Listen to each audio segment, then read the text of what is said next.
weeks ago, career prosecutors in my office, along with the FBI, caused the arrest of an individual by the name of Zarrab, who was a Turkish national of Iranian origin. And he was arrested on charges of evading sanctions against Iran and money laundering. He was arrested while he was coming to vacation in Florida. For reasons that are too complicated and detailed to explain, he was a person of some interest in the country of his citizenship, Turkey. And unbeknownst to me, and of some surprise to me, that got a lot of attention because he had been arrested at some point earlier in Turkey. Has no bearing on our case, but arrested at some point in Turkey earlier, and those charges were dropped.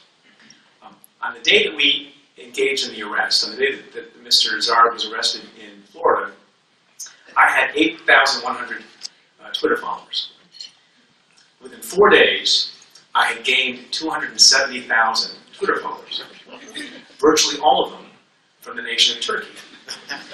And part of the reason for that was, as there has been widely reported, there's a feeling that corruption is not being dealt with in that country. I'm not going to make any comment on that, but that's a feeling of what was going on there. And the other reason it's been widely reported is that people have not believed that there was a free press there, and so there's a lot more of people taking to the freedom of social media.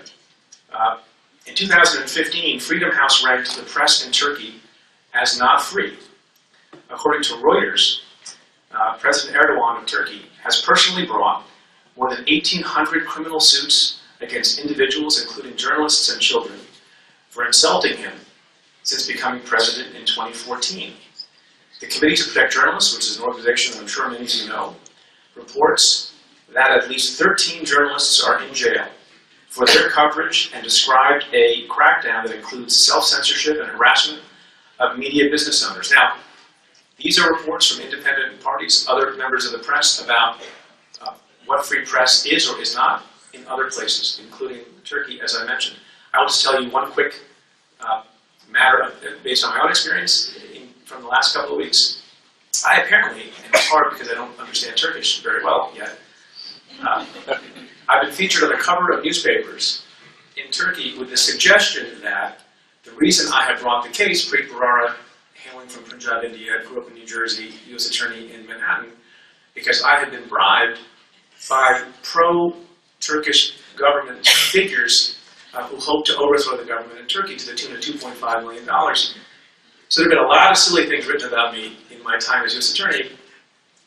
I can confirm for all of you that that's the silliest. When I tweeted about this very event, for example, coming to speak to the New York Press Association, I tweeted out simply, it's an honor to come speak to all of you, and I included a quote from Albert Camus, which is as follows, quote, "A free press can, of course, be good or bad, but most certainly, without freedom, the press will never be anything but bad," close quote.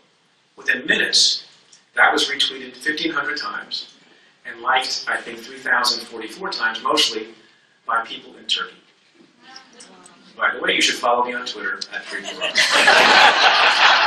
All I will say is I'm very proud of what our office does.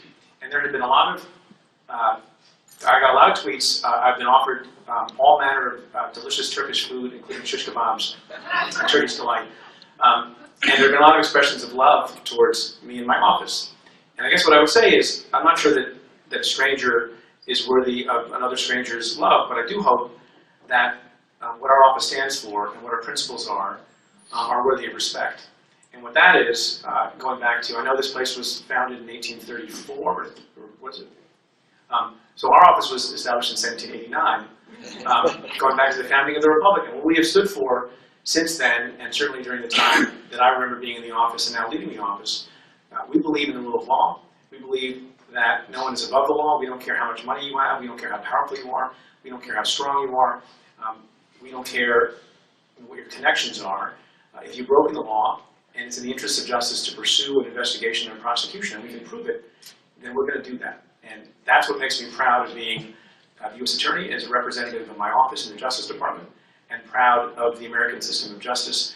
And the only thing I can offer to anybody, whether you're in Turkey or America or Albany or Schenectady or New York City or anywhere, is that we do our jobs without being intimidated by anyone or scared of anyone, only according to the law and the facts, because that's what our oaths require. It has been suggested to me by my new friends in Turkey that I should begin tweeting in Turkish, because most of my followers are now Turkish. So for America to have some parity, I urge you to follow me. Of course, the power of the press is perhaps in no sharper belief, and the power of press collaboration has never been on sharper display than just this week with the release of the so-called Panama Papers. I don't have more to say on that yet, but I will say, when you think about the impact that that has had, and that's been done purely by the press, there's no reason why, if you think creatively and expansively, why a local collaboration about corruption or fraud or fiscal malfeasance is not possible on a smaller scale, right here in New York or some other states.